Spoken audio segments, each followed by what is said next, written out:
we'll begin by refreshing memories as to what went before. In discussing the theme of the Joker, I have been talking about a point of view, the Joker's point of view, from which not only our social institutions, but also all the formations of the natural world are seen as games. Be careful of the word game. It doesn't mean as trivialities, because when we say it's just a game, this often means it is just trivial. There can be important games, as when we play the piano or musical instruments. We are not necessarily doing something frivolous, but we are playing. And there is something in the nature of all play that is not serious, but at the same time may be sincere.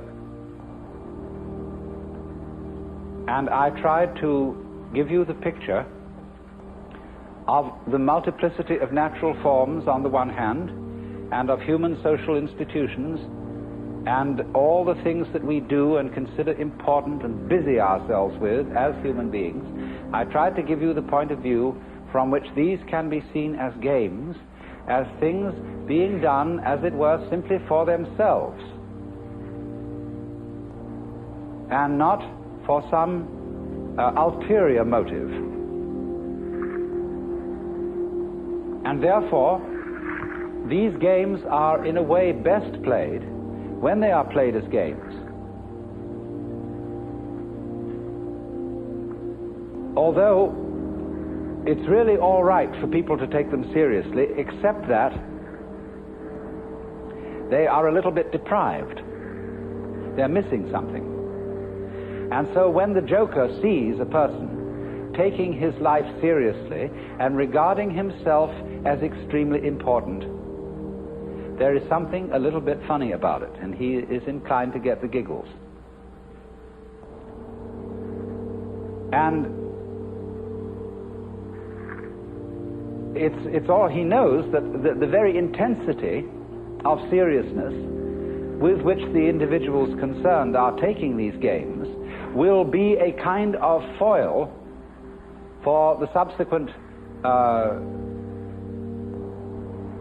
bursting into laughter when he sees that it wasn't serious after all. You see that? You might say there are these classes of people. There are the very far out people and the very far in people. Now, ordinarily we say someone's very far out when they are oddballs, when they are exceedingly unconventional. But I want you to turn the picture round and look as a conventional person. Look at a square as a person who's very far out. That is to say, he is so involved in the seriousness of the game he is playing that he is lost. He doesn't know where he started from, and he thinks he's there. But he's completely lost, because he is actually under the cover of his assurance, of his status, of his position in society. He's really a very anxious person. I said a lot yesterday about the way in which our society shows anxiety because it cannot permit the existence of people who don't belong. And it cannot really permit the criticism of laughter. It cannot permit the presence of the old-fashioned court jester, because these people are so far out.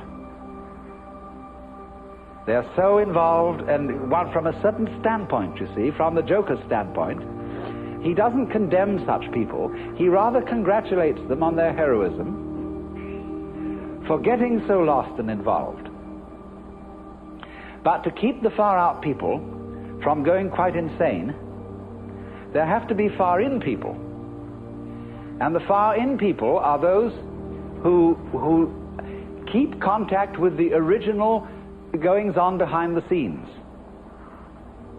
They are like the prompter in the theater, where there are the actors out on the stage relying on their memories, etc., and they're supposed to get completely involved in the play. But there's a concealed prompter with the script in front of him. And he is the connection of the actor on the stage with the green room behind the stage. And you see in this dramatic analogy of the universe, the green room is the central point, the still point of the turning world. The green room is how God is when he's back home, not involved in all these games, and takes off the mask. See, on the Hindu theory that everybody is a mask of God. Like a wonderful line in one of Chesterton's poems. And now a great thing in the street seems any human nod, where move in strange democracy the million masks of God. The million masks of the Joker, because the Joker is the player, the trick player, who plays ultimately the great trick on himself. So really, there can be no resentment about this. Nobody to blame, nobody to turn around to in the end and say, you bastard, you did this to me. Because it's always you who are ultimately responsible. So, this prompter, you see, keeps the actor on the stage in touch with the green room. And so there are certain people in the world who might be a kind of a priesthood sometimes, although priesthoods are apt to become corrupt and square. But a kind of people in the know. There always has to be somebody around in the know, so that, as it were, the wheel of society and of existence, the wheel of the squirrel cage, the wheel of the rat race, can have an axle firmly planted. And at the center then there have to be the far in people. So this is the domain of jokers. Now, having developed that side of the joker, the person who sees through the social institutions as games, I went on in the second session to discuss another aspect of the joker as the sly man, in comparison with the monk, the fakir, and the yogi, who undertake, all those three, undertake in certain different ways disciplines which have the intent of releasing them from their karma. The individual, in other words, challenges his involvement, his attachments, his limitations, his finitude, and endeavors to overcome it. But in each of these three cases, the individual involved stirs up an immense opposition, because he serves notice upon the devil, or shall we say upon his karmic creditors, that he is about to leave town. And so all the creditors come rushing to the door. All his past sins catch up with him. And the devil lays his temptations in the way all the more thoroughly. So that the sly man is the one who, when he is going to leave town, does so instantaneously without any prior announcement. And so in this way there is, shall we say, a cunning manner of becoming a Buddha, and that is to become one instantly, without any preparation or warning whatsoever. This is why Zen is called the sudden school, and why Satori is a sudden awakening, because it has to be done without the slightest warning. Now, but then I pointed out that the moment you have any idea about doing this, you've already ceased to be sudden. That is to say, the moment you seek for some spiritual attainment, which is becoming a Buddha, becoming awakened, becoming released, getting in there, you've already served notice upon your creditors. So that somehow or other you find that you have to do it without intending to do it. And that is a double bind. which you impose upon yourself when you say, I must find a way of doing this spontaneously. That's the old basic double bind. You must be spontaneous. You are commanded, or you command yourself to do something which is acceptable only if it happens spontaneously. Then you think about that and say, well, what a fix that is. Here am I saying, I must be surprised, and I'm going to lay plans to surprise myself. So by going through this, you discover naturally that can't be done. You can't surprise yourself on purpose. Yet that's what you have to do. So what about it? You come to a state of total paralysis. You're stuck.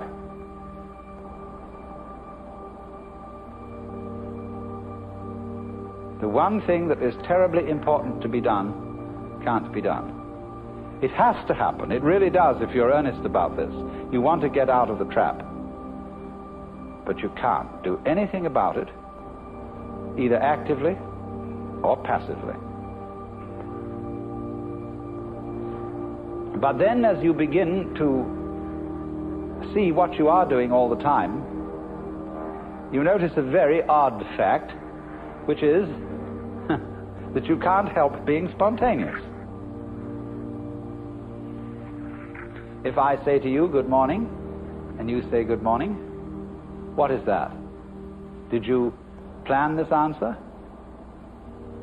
Did you make preparations to grow your hair?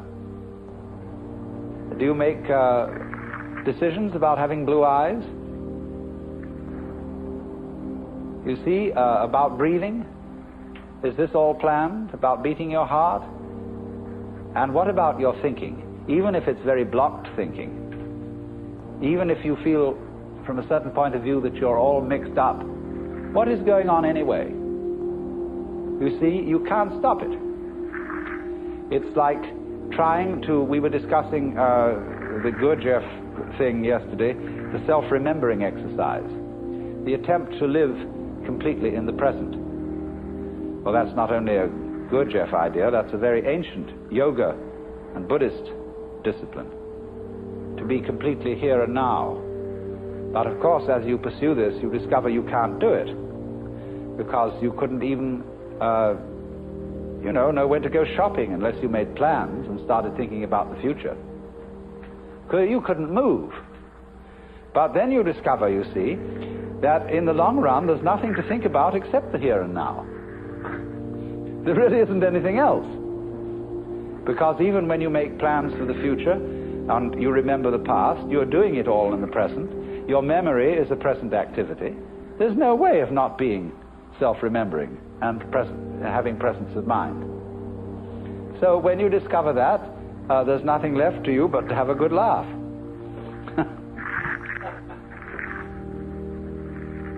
Well, now, I want to develop to a greater extent something I only touched on yesterday afternoon when we were discussing anxiety and laughter and the relationship between the two. I suggested that anxiety and laughter are really the same phenomenon, but seen from different points of view. As we all know, we can have shudders of horror and shudders of delight, tears of grief and tears of joy. And it's the same shudders and the same tears in either case, but they have a completely different meaning. Now, life is a matter of oscillation. Life is vibration. It's the whole time and all the way through. The question is, how are you going to interpret that? Is it tremble, tremble, tremble, or is it laugh, laugh, laugh? That's the great thing.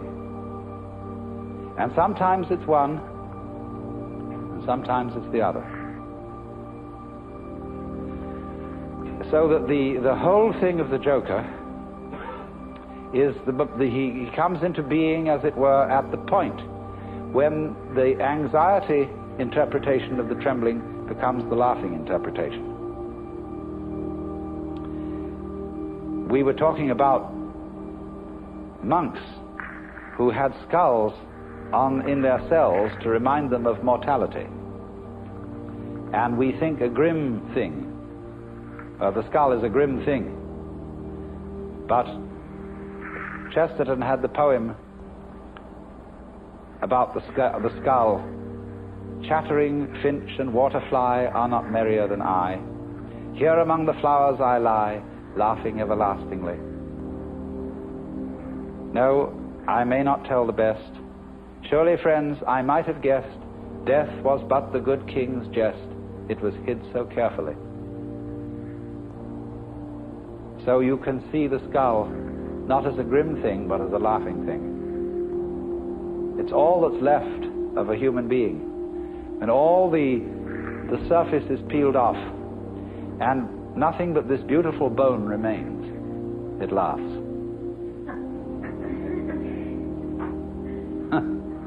Now why? What is it about death being a jest?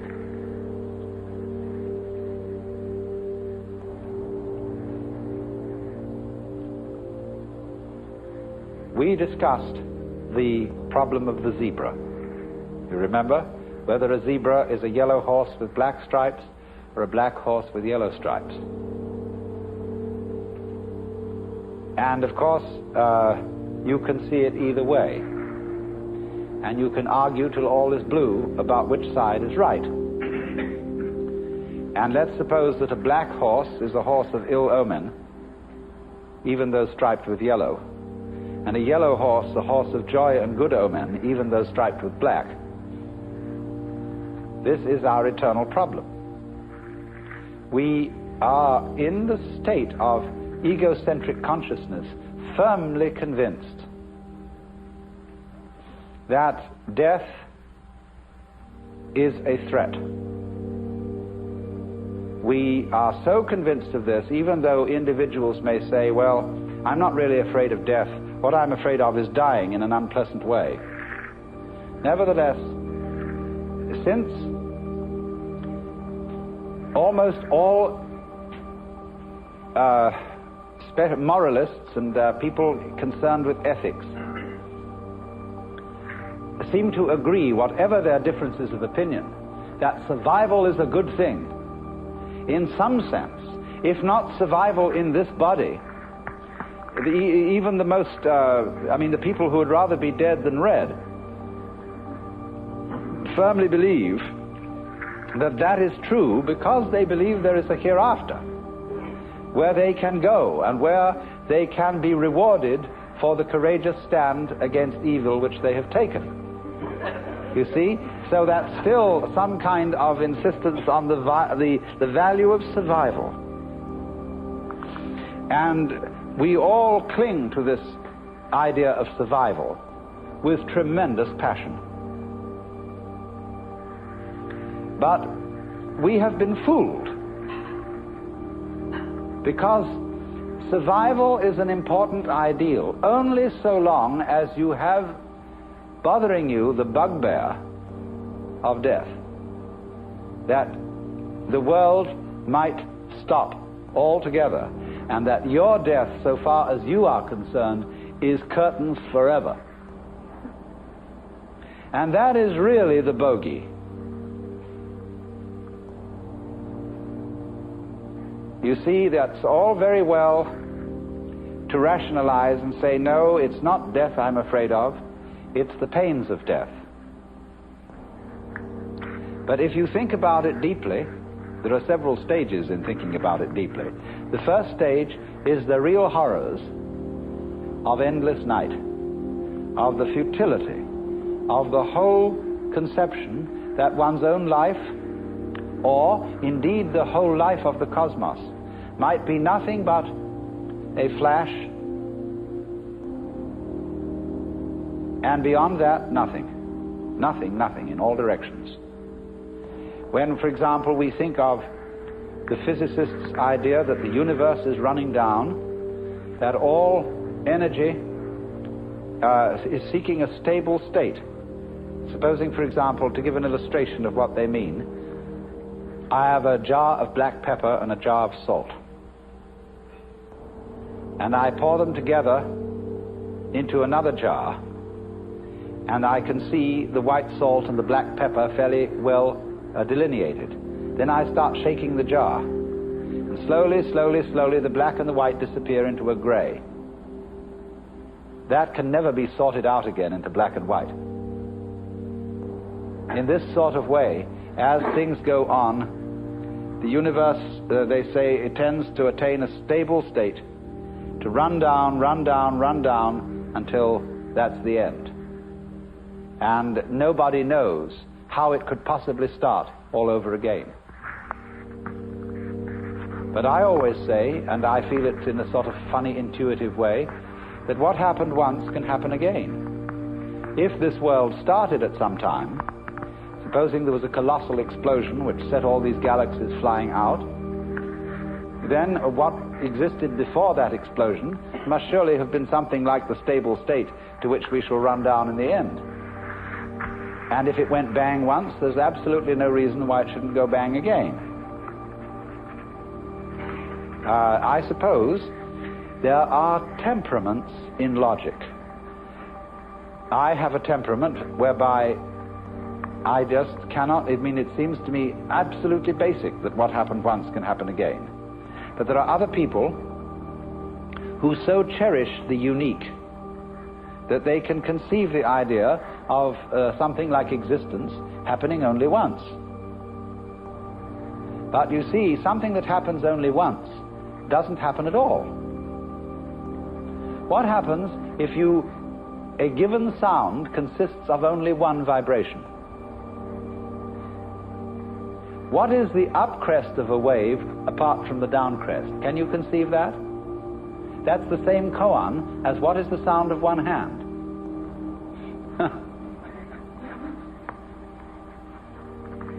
You see, it always takes two.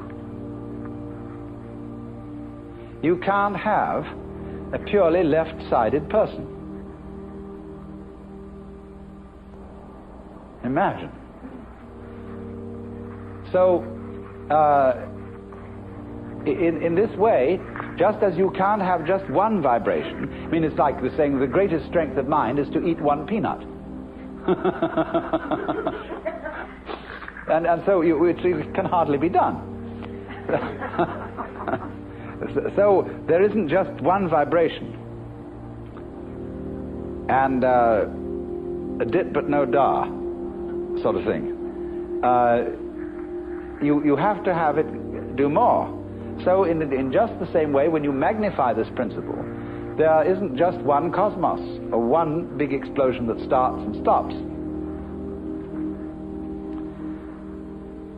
All stopping implies starting. Someone just wrote to me, we haven't parted because we never met.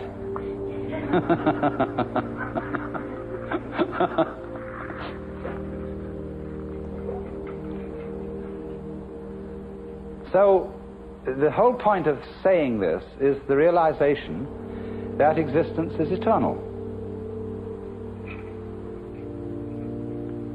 The going out of existence implies the coming in.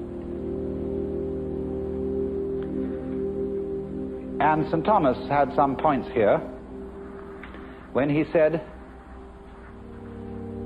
there could never have been a time when there was not being, because if there had been a time when there was nothing in nothing to produce something.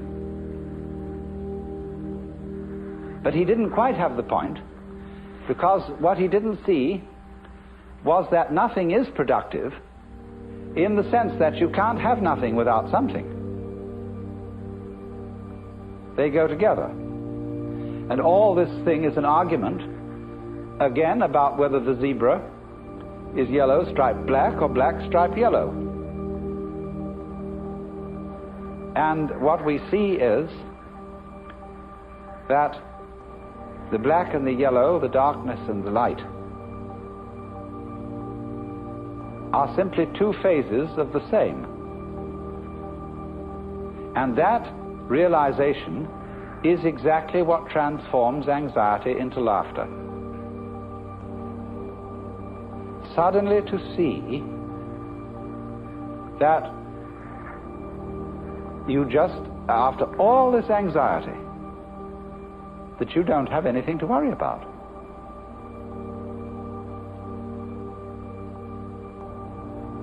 Now, that doesn't mean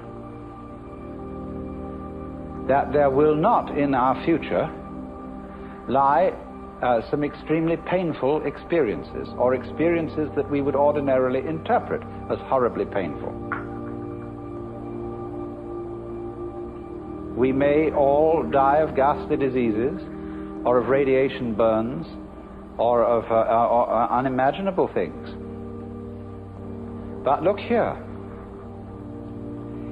I very briefly touched on pain yesterday and the way pain is interpreted.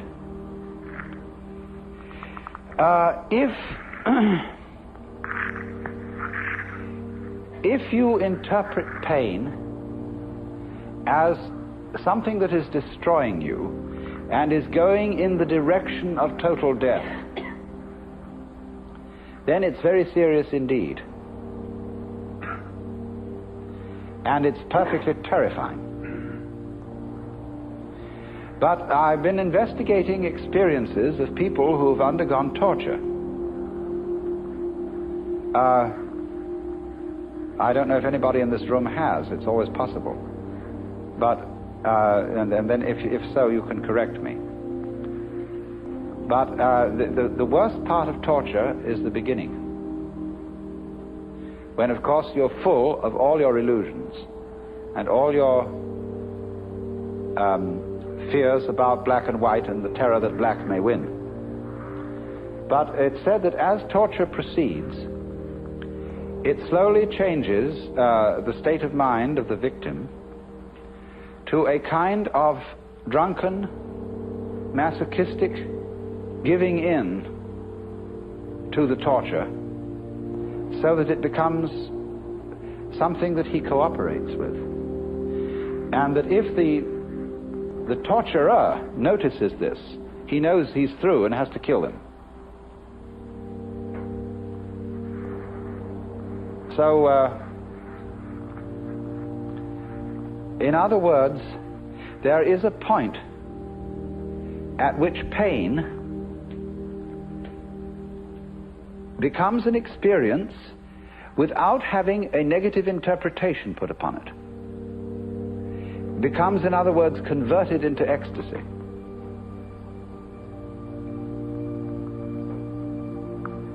It simply becomes, you see, a way of going through extraordinarily far out sensations which have no meaning. If they have meaning, the meaning of threat, the meaning of death looming at the end, and you know this is the tearing apart and the destruction of you, then you see it is absolutely horrendous. But if it has no meaning at all, just transpose yourself into another dimension to illustrate it, because the dimension I'm talking about is a very tough one. But let's go back to a simpler one. Let's take sounds. Now, if you lie down and listen to all the goings on in this area, and you will hear planes moving and cars and foghorns and all kinds of crazy sounds, you see, people this way and that, so on. And you can listen to that and find it very interesting, very beautiful. But if someone were to do what John Cage does and put you in a concert hall with the expectation of hearing music, and by having a purely silent playing of the piano, compel you instead to listen to all the sounds going on around you, you would be shocked and feel that some kind of an avant-garde hoax had been perpetrated. You see, it depends on the set, on the way you approach the experience. Now, you can listen to sounds that are ordinarily considered unpleasant in a totally unprejudiced way.